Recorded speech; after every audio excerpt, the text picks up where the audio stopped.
నాకు ఈ డౌట్ ఎందుకు వచ్చిందంటే సార్, సంగీతం శ్రీనివాస్ గారి దగ్గర పనిచేశారు మీరు. భైరవ దీపం యూనో అనదర్ లెవెల్ ఫిల్మ్ అది. లైక్ దాని దాని గ్రాండ్యూర్ వేరు. శ్రీకృష్ణార్జున విజయం కూడా దాని గ్రాండ్యూర్ వేరు. ఇప్పుడు మామూలుగా శంకర్ దగ్గర పనిచేసిన అట్లీ ఒక గ్రాండ్ ఫిల్మ్స్ ప్లాన్ చేసినట్టు మీకు ఉంటుంది. నేను ఆ స్కేల్ చూసిన తర్వాత నేను ఆబ్వియస్లీ అలాగే ప్లాన్ చేస్తాను. బట్ డెబ్యూకి అలాంటి ప్రొడ్యూసర్ దొరకపోవచ్చు. సో అందుకే ఏమన్నా లవ్ స్టోరీ తీసారేమో అనుకో. డెబ్యూకి నాకు ఇండస్ట్రీలో టాప్ పెద్ద పెద్ద సినిమాలకి ఖర్చు పెట్టి డబ్బులు వచ్చినా రాకపోయినా ఇంకో పెద్ద సినిమా తీసినంత పెద్ద ప్రొడ్యూసర్ నాకు ఎంఎస్ రాజు గారు. అవును, ఆయనకి కథా కంటెంట్ మీద గ్రిప్ వస్తే ఆయన అంటే ఖర్చుకి ఏ మాత్రం వెనకాడకుండా భార్య మెల్లో మంగళసూత్రాలు కూడా పెట్టి మరీ హిట్ కొట్టిన హిస్టరీ ఉన్న పెద్ద ప్రొడ్యూసర్. సో అలాంటి ఆయన దొరికినప్పుడు మనం అసలు ఆ బడ్జెట్ ఎకనామిక్స్ అనేది నాకు ఐడియా లేదు. అండ్ నేను అడిగితే ఆయన ఏ హీరోయిన్ ఇచ్చేవాడు. ఆయనే ఆఫర్ చేశాడు మహేష్ బాబుతో సినిమా చేద్దాం, మంచి లవ్ స్టోరీ చేద్దాం, ప్రేమించుకుందాం. అప్పటికి 2001 లో మురారి వచ్చింది. సో మనం చేద్దాం అండ్ మహేష్ బాబు డేట్లు చూసిన బిఏ రాజు గారే మాకు కూడా పిఆర్ఓ ఆయన. సో మాకు యాక్సెస్ ఈజీ అయింది. అంత క్రితమే దుర్గా ఆర్ట్స్ కి నేనే మహేష్ బాబుకి కేఎల్ నారాయణ గారికి ఎస్ గోపాల్ రెడ్డి గారు నన్ను తీసుకెళ్తే కథ కూడా చెప్పా. సో ఎటు చూసినా అనుకుంటే పవన్ కళ్యాణ్ గారితో నేను చేస్తుండొచ్చు, మహేష్ గారితో చేస్తుండొచ్చు. మన అప్పుడే ఆ టైంలోనే ఇంచుమించుగా ఏంటి ఇంకా యంగ్ నాకు ఆల్రెడీ నేను పనిచేసిన బాలకృష్ణ గారు, చిరంజీవి గారు, నాగార్జున గారు, వెంకటేష్ బాబు నలుగురితో యాక్సెస్ ఉంది. సో వీళ్ళతో ఎవరితో అయినా నేను నా ఫస్ట్ సినిమా డిజైన్ చేయొచ్చు. పైగా అప్పటికి ఇంకా యంగ్ గా ఉన్న పవన్ కళ్యాణ్ గారితో ఉంది, మహేష్ బాబు గారితో. సో వీళ్ళు నాకు బాగా పరిచయం ఉన్న వాళ్ళే. కానీ నేను అసలు ఒక ఇమేజ్ ఉన్న హీరో వద్దు నాకు. నా కథలో ఒక క్యారెక్టర్ కావాలి, ఫ్రెష్ గా ఉండాలి. అతని మీద ఏం ఎక్స్పెక్టేషన్ ఉండకూడదు. నేను ఆ క్యారెక్టర్ చచ్చిపోవాలని డిసైడ్ అయితే అతను చచ్చిపోవాలి. మళ్ళీ ఫ్యాన్స్ వచ్చి నన్ను తిట్టకూడదు, మా హీరోని చంపేసాక తమిళ సినిమా లాగా ఉంది అని ముద్ర పడకూడదు.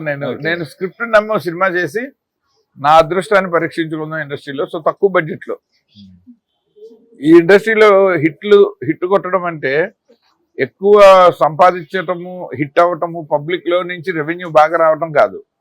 అసలు ఎగ్జిక్యూషన్ నుంచే the more money you save in the production is more earning. Also ఎంత రాసుకున్నామో ఎంత అచీవ్ చేసాము, లైక్ సందీప్ రెడ్డి వంగ చెప్పినట్టు కదా. అంటే ఎంత పెట్టాము, రిటర్న్ ఆన్ ఇన్వెస్ట్మెంట్ ఎంత వస్తుంది, ఎంత రాసాము, ఎంత తీయగలిగాం. సో పగడ్బందీగా స్క్రిప్ట్ మీదే వెళ్ళాం. అందుకని పరచూరి బ్రదర్స్, సిరివెన్నెల సీతారామ శాస్త్రి గారు అందరూ స్టాల్ వర్డ్స్ అని పెట్టుకున్నాం, ఎస్ గోపాల్ రెడ్డి గారు. సో వాళ్ళ ఎక్స్పీరియన్స్ నాకు సినిమాని ఫాస్ట్ గా చేయించి సో అదంతా యాడ్ అయింది సినిమాలో. కథ వెతుకుంది సార్ అందరినీ, కథ వెతుకుంది అంతే. మీరు కూడా ఆ ప్రాసెస్ లోనే రాశారు, కానీ ఎక్కడ కూడా నేను ఫలానా వాళ్ళ కోసం రాయాలి. ఓకే, కొంచెం క్యూరియాసిటీతో అడుగుతున్నాను సార్. మహేష్ బాబుతో తీద్దాము, పవన్ కళ్యాణ్తో తీద్దాం అని చెప్పేసి ప్రొడ్యూసర్ గారు చెప్పారు కదా. సో ఏమైనా రాసుకున్నారు అప్పుడు? ఓకే చెప్పాలంటే ఇలాంటి లైన్ మీద ఏం రాసుకోవాలి? వద్దని చెప్పారు. ముందు ఆల్రెడీ దేవిపుత్రుడు పోయింది, ఒక కొండకి వెంట్రుక వేద్దాం, చిన్న బడ్జెట్ లో మంచి క్యూట్ లవ్ స్టోరీ చేద్దాం, వస్తే కొండ వచ్చేస్తుంది, పోతే వెంట్రుక పోతాం. పర్సనల్ నాకు నచ్చింది సార్ దేవిపుత్రుడు. అంటే కమర్షియల్లీ ఎలా పోయిందో తెలియదు, దేవిపుత్రుడు నాకు నచ్చింది. అదే అంటున్నా, మీరు ఎంత స్పెండ్ చేస్తే ఎంత రిటర్న్ వచ్చింది అన్నదే ప్రొడ్యూసర్ కి హిట్ ఫ్లాప్ కి తేడా. ఆడియన్స్ లో సినిమా బాగుండటం కమ్స్ సెకండ్. ఇప్పుడు దేవిపుత్రుడు నేను సిటీలో నేను థియేటర్, మల్టీప్లెక్స్ లాంటి థియేటర్ లో లేదా ఒక టాప్ క్లాస్ థియేటర్ లో నేను దేవిపుత్రుడు చూసి నేను లైక్ చేస్తా. కింద బీసీ సెంటర్ లో వాడికి అర్థం కూడా కాకపోవచ్చు, ఏంటిదంతా అనుకుంటాడు, అవకతవకగా ఉండొచ్చు. అలా మనం సినిమాని జనరలైజ్ చేసి గేస్ చేయలేము. అందుకని మనకేంటి పారామీటర్ అంటే మీరు ఎంత పెట్టారో ఎంత వచ్చింది. పెద్ద హిట్ అయినా కూడా ఇప్పుడు 250 కోట్లు కలెక్ట్ చేసిన సినిమా డిజాస్టర్ అంటాం ఏంటి? అంటే 400 చేయకపోతే అది డిజాస్టర్ కింద లెక్క. అంటే మీరు పెట్టిన ఖర్చుకి అది యాడ్ చేసే వాల్యూ. ఎప్పుడైతే నంబర్స్ ఇన్వాల్వ్ అయ్యాయో అప్పటి నుంచి ఇది పోయింది కదా sir. The charm of making a film, making and watching film and owning film కూడా పోయింది. ఇంకా వన్స్ మేకింగ్ పోతే దాని చైన్ రియాక్షన్ అన్ని పోతాయి. బాగా చెప్పారు సార్. ట్రూ. అండ్ ఒక ఇంజనీరింగ్ ఒక మెకానిజం లాగా ఒక దగ్గర పాడైతే మొత్తం అన్ని అవుతాయి. Okay sir, coming back to మనసంతా నువ్వే. లైక్ సో ఉదయ్ కిరణ్ కోసం రాసింది కాదు, కథ రాసుకున్న తర్వాత ఉదయ్ కిరణ్ అందులో వచ్చారు. బట్ అదే ఇయర్ లో ఇన్ఫాక్ట్ 2001 అనేది చాలా ఐకానిక్ మిలీనియం బిగినింగ్ ఇయర్. మంచి మంచి సినిమాలు వచ్చాయి అప్పటికే. ఇయర్ బిగినింగ్ లో నువ్వు నేను తీశాడు, అది కూడా హై గ్రాసింగ్ ఫిల్మ్. ఇంకా చాలా సినిమాలు వచ్చాయి, లైక్ మురారి వచ్చింది. సో లైక్ ఆల్రెడీ ఎక్స్పెక్టేషన్స్ ఏమైనా ఉండినాయా మీకు? ఇప్పుడు ఇతన్ని తీసుకుంటున్నాను ఈ కథకి, సూట్ అవుతాడా లేదా? నువ్వు నేను ఇంకా రిలీజ్ అవ్వలే, సో అప్పటికి ఓన్లీ 2000 చిత్రం ఓల్డ్ అతను. చిత్రం ఓకే, షూటింగ్ లో ఉంది, షూటింగ్ లో ఉంది, షూటింగ్ స్టార్ట్ అయిపోయింది. ఆ వాళ్ళు ఒక షెడ్యూల్ అయ్యాక మేము మొదలు పెట్టాము. So Okay. సెకండ్ థర్డ్ అతను ప్యారలల్ గానే చేశాడు కాబట్టి పెద్దగా ఎక్స్పెక్టేషన్ లేదు. చిత్రం తేజ గారికి క్రెడిట్ వెళ్ళిపోయింది, మ్యూజిక్ డైరెక్టర్ కి క్రెడిట్ వెళ్ళిపోయింది. హీరో హీరోయిన్లు బాగున్నారు కానీ బట్ మేజర్ గా తేజ గారి, సునీల్ వెళ్ళిపోయింది, సునీల్ అందరూ షేరింగ్ అది. సో ఇండివిజువల్ గా ఉదయ్ కిరణ్ కి మార్కెట్ అసలు ఉందా, ఆడియన్స్ ఇతన్ని ఎంత యాక్సెప్ట్ చేశారన్నది నువ్వు నేను వరకు తెలియలే. అండ్ నువ్వు నేను ఈవెన్చువల్లీ అది కూడా సేమ్ తేజ గారి ప్యాకేజ్ లోనే అవ్వటం వల్ల ఆ క్రెడిట్ కూడా ఆయనకే వెళ్ళిపోయింది.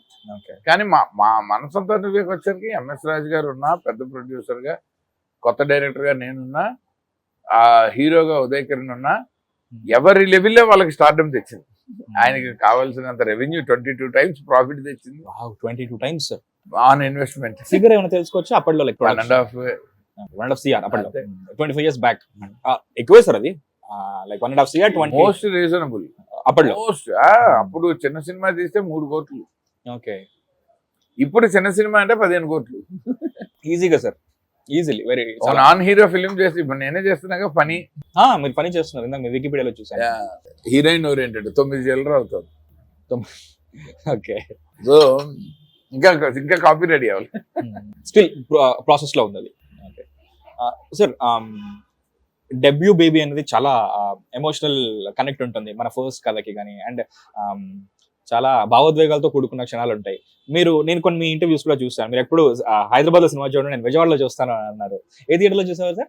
ఎక్కడ రిలీజ్ అయితే అక్కడ, విజయవాడలో morning show. So first ball 6 కొట్టడం అనేది చాలా ఇంపార్టెంట్ గా ఫీల్ అవుతుంటాం అసలు, ఎందుకంటే ఎన్నో బ్యాట్స్మెన్ మీద ప్రెషర్ పోతుంది, బౌలర్ మీద స్టార్ట్ అవుతుంది. ఎగ్జాక్ట్లీ, కానీ సెకండ్ బాల్ నుంచి బ్యాట్స్మెన్ మీద స్టార్ట్ అవుతుంది అన్నది కొట్టాక తెలుసు. కొందరు పేర్లు తీసుకోవడం నాకు ఇష్టం లేదు, ఇన్ఫాక్ట్ వాళ్ళ సినిమాలు అక్కర్లేదు కూడా, అవసరం లేదు కూడా. సో ఎంత రాసామా, ఎంత అచీవ్ చేసామా, ఫైనల్ కాపీ చూసామా, మొత్తానికి రిలీజ్ డేట్ వెళ్ళి చూసారు. మెల్లిగా ఎక్కాలి సినిమా స్టార్ట్ అవుతున్నప్పటి నుంచి, హీరో రావాలి. మొత్తానికి మీరు అనుకున్న హై మూమెంట్ వచ్చిన తర్వాత, లైక్ ఆడిషన్ రియాక్షన్స్ చూసినప్పుడు, like what kind of the feeling you had sir? Like back then first day morning show అప్పుడు ఆడియన్స్ రియాక్షన్ ఏం పెద్ద ఓవర్వెల్మింగ్ ఏం లేదు. Okay, feel good. టెన్షన్ ఏం పడలేదా మీరు? మరి టెన్షన్ ఏం పడలేదా? ఆయన సినిమా హిట్ అని తెలుసు నాకు, ఎందుకంటే అప్పటికే పాటలు హిట్ మ్యూజికల్లీ. అవును. సో ఎక్కడికి వెళ్ళినా తునిగా ఆటోల్లోను, టీ కొట్లలోను, పాన్ డబ్బాల దగ్గర వినబడుతున్నప్పుడు మనకి ఆనందం. తిరుపతి వెళ్తే తిరుపతిలో వినబడుతుండే, విజయవాడ వెళ్తే విజయవాడలో వినబడుతుంది, మనం హ్యాపీ. ఎక్కువ తూనిగా, తర్వాత కిటకిట తలుపులు, ఎవరిని ఎప్పుడు, మొత్తం ఆల్బమ్ హిట్ అది. చాలా రేర్ కదా సార్, అన్ని ఏజ్ గ్రూప్ కి రిలేట్ అవ్వడం. సో నేను కాన్ఫిడెంట్ గా ఉన్నాను. ఆ music first pilot cinema success కి అప్పట్లో, ఇప్పుడు కాదు. సో అది ఎప్పుడైతే హిట్ అయిందో ఇంకా న్యాచురల్ గా కాన్ఫిడెంట్ గా ఉన్నాను. మేము ఆడియో ఫంక్షన్ కూడా బాగా క్యూట్ గా ఫ్యామిలీ ఫంక్షన్ లా చేశారు ఎంఎస్ రాజు గారు తాజ్ బంజారాలో. ఓన్లీ మీడియా నుంచి మా పిఆర్ఓ అండ్ టీము, బిఆర్ రాజు గారు వాళ్ళ టీము, మేమందరము ఒక డిన్నర్ సెటప్ లాగా ఇలా టేబుల్స్ అన్ని పెట్టుకుని అందరూ వాళ్ళ ఫ్యామిలీస్ తో ఒక టేబుల్ ఆక్యుపై చేసాం. సీతారాం శాస్త్రి గారి ఫ్యామిలీ, ఆర్పి పట్నాయక్ గారి ఫ్యామిలీ, మా ఫ్యామిలీ, ఎంఎస్ రాజు గారి ఫ్యామిలీ, ఎస్ గోపాల్ రెడ్డి గారి ఫ్యామిలీ, ఇలా సినిమాలో ఇన్వాల్వ్ అయిన వాళ్ళందరి ఫ్యామిలీస్ కి ఫ్యామిలీకి ఒక టేబుల్ చెప్పని పెట్టి అదే ఫంక్షన్. No stage, nothing. ఒక యాంకర్ ని పెట్టి మైక్ అలా పాస్ ఆన్ అవుతూ ఉంటుంది, ఎవరు వాళ్ళు టేబుల్ మీద కూర్చుని తింటూ తాగుతూ మాట్లాడేసాం. ఆ వీడియో ఫుటేజే ఆడియో ఫంక్షన్. క్యాండిడ్ గా అయిపోయింది, చాలా బాగా చేశారు. అండ్ ఇట్ ఆల్సో రిలేట్ అయింది, సినిమా మూడ్ కి రిలేట్ అయిపోయింది. ఇంట్లో ఫ్యామిలీ మెంబర్స్ అందరు కూర్చొని లవ్ లెటర్స్ రాసుకునే సీన్ ఉంటుంది కదా, అవునవును, వాళ్ళు లవ్ స్టోరీలు చెప్పుకుంటారు మేడం మీద, అలా ఆడియో ఫంక్షన్ చేసేది. అది ఎక్కడన్నా ఉందా సార్ యూట్యూబ్ లో? అది తెలిసి ఎక్కడ ఉండే ఉంటుంది, ఫుటేజ్ లో ఉంటుంది సార్. నాకు కొంచెం పొద్దున్న కొంచెం డిసప్పాయింట్ అయ్యాను సార్, మీరు వర్కింగ్ స్టిల్స్ కూడా లేవు అని చెప్పి. లేవు, 4K మనకి సినిమా అవైలబుల్ ఉంది కానీ వర్కింగ్ స్టిల్స్ లేవు. సార్ మీరు ప్రిజర్వ్ చేసుకోరా మెమరీస్? అప్పటికి ఇంత టెక్నాలజీ లేదు, పెన్ డ్రైవ్లు, హార్డ్ డిస్క్లు ఏమీ లేవు. నెగటివ్ మీద ఫిల్మ్ ఆల్బమ్ మాత్రం ఎన్నని పోగేస్తాం, ఎన్నో పెద్ద పెద్ద అవుతుంటాయి. హిట్ టీవీ యాప్, ఇందులో short news, live news, entertainment shows, movies, digital magazines తో పాటు మీ జిల్లా వార్తలను కూడా ఫ్రీగా చూడొచ్చు. ఇంకెందుకు ఆలస్యం, వెంటనే హిట్ టీవీ యాప్ ని డౌన్లోడ్ చేసుకుని ఫ్రీగా ఎంటర్టైన్మెంట్ పొందండి. Hit TV app. Hit TV app. please download Hit TV app. Hit TV యాప్ని ఫ్రీగా డౌన్లోడ్ చేసుకొని ఎంజాయ్ చేయండి. మీకు నచ్చిన ఎంటర్టైన్మెంట్ కోసం హిట్ టీవీ యాప్ ని ఫ్రీగా డౌన్లోడ్ చేసుకుని ఎంజాయ్ చేయండి. హిట్ టీవీ యాప్ ని డౌన్లోడ్ చేసుకుని ఆస్వాదించండి, ఆశీర్వదించండి. ఇంతమంది సెలబ్రిటీలు హిట్ టీవీ యాప్ ని డౌన్లోడ్ చేసుకోండి అని చెప్తున్నారంటే ఎంత మంచి యాప్ ఆలోచించండి. అమెరికా అమెరికా అమెరికా అమెరికాలో చదవాలనుకునే వాళ్ళకి విశ్వసనీయమైన పేరు మన శౌర్య కన్సల్టెన్సీ. UK లో 1 year masters, UK లో 1 year masters, 2 years work permit up to 5 years visa. Contact Saurya Consultancy. Contact 89851 89851.